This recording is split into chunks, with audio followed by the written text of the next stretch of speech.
Robert Phoenix, 11th house, and today we're going to get into the chart of Donald J. Trump. It is a radical chart, it is a revolutionary chart, it is a chart for our time.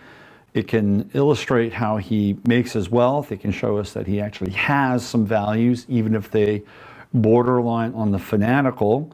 It also shows that he can be an extremely fair person, and in the chart, in the deep, deep bowels of the 12th house, it also shows where there can be some dark, hidden, and occulted secrets. He is a Leo rising, 29 degrees. It's the anaretic degree, which means that he has his first house mostly dedicated to the sign of Virgo. But he is here, make no mistake about it, to play the role of the king with the ascendant in Leo. Leo is supposed to be on the rising sign, a way for us to develop a healthy ego. If you're born Leo rising, that's one of your roles in life, develop a healthy ego. At some point transcend the ego and come from the heart.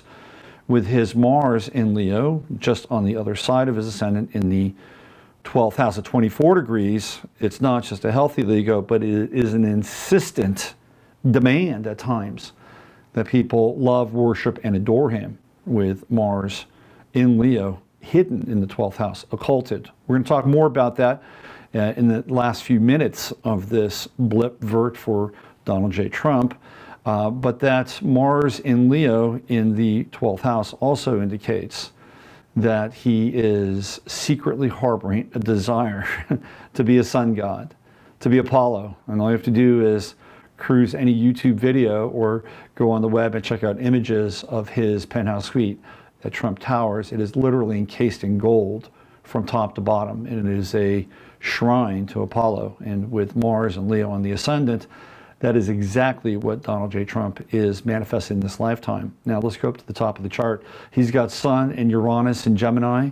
They're conjunct, the true node is in Gemini.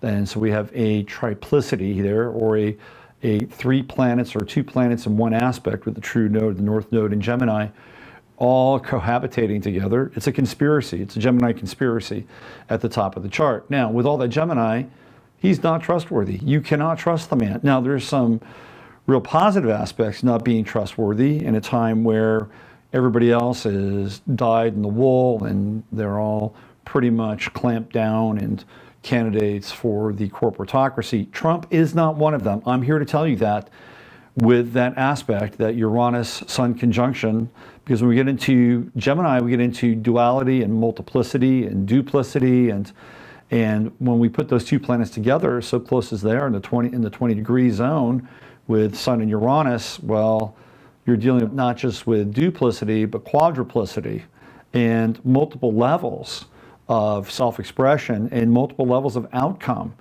And there's also a real connection to synchronicity. Now, we don't know if it's synchronicity or the ability to be kind of a prophet of doom for our times, but Trump has clearly illustrated and called out two major events. One was when he was railing against immigration coming from Mexico, talking about how crime rates gone up since we've had our borders basically being open, porous portals for people to come rushing across. Well, not long after that, Kate Steinle was killed in San Francisco by an illegal alien who had been deported to Mexico 5 times previous to that. So when this happens, of course, in that period of time, Trump comes off looking much better, and to some extent, his xenophobia has been validated.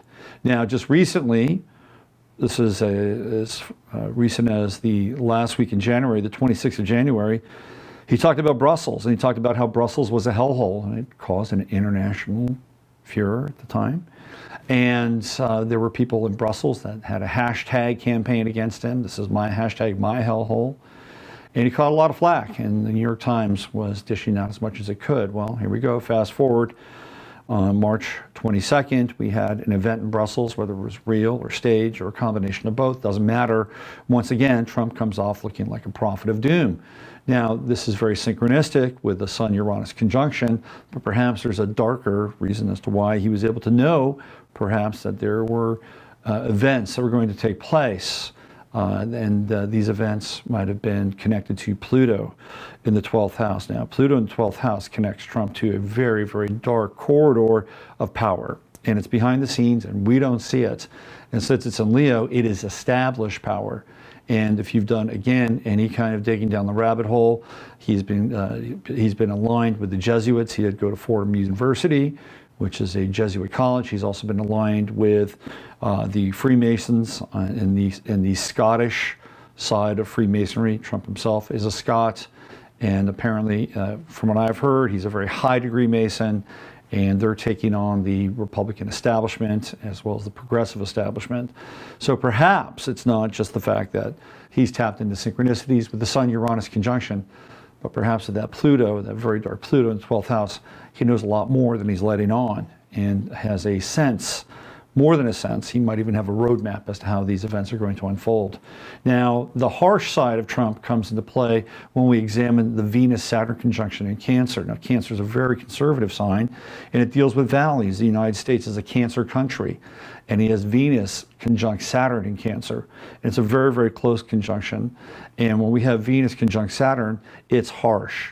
It comes across as being difficult. It comes across as being beyond disciplined. There can be at times a bit of a fascistic element with the Saturn-Venus conjunction, especially in the 11th house, which is where Trump builds his brand, his Cancerian brand. Down in the 4th house, he's got Moon in Sagittarius. The Moon is, of course, where we live. It's our abode. Sagittarius is ruled by Jupiter, the most expansive planet in the solar system. So he lives, of course, in a very large structure, Trump Tower, and the penthouse, again, is gilded in gold, as would befit a Leo rising.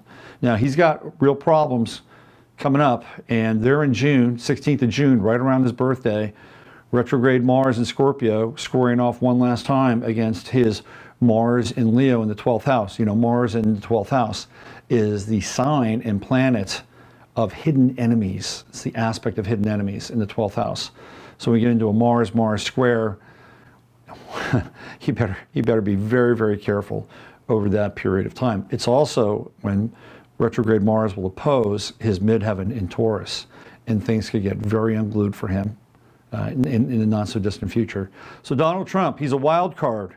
He's got Uranus Sun conjunction in Gemini. The people that put him into power can't trust him. The people that want him out of power can't trust him. The people that want him in power, well, they may not be able to trust him either. What he's going to do, who he's going to become, and how he's going to manifest all that Gemini energy is yet to be seen. But with transiting Uranus in Aries, it is radical, it's unpredictable, and we haven't seen anything like it before, and I doubt if we'll see anything like it again.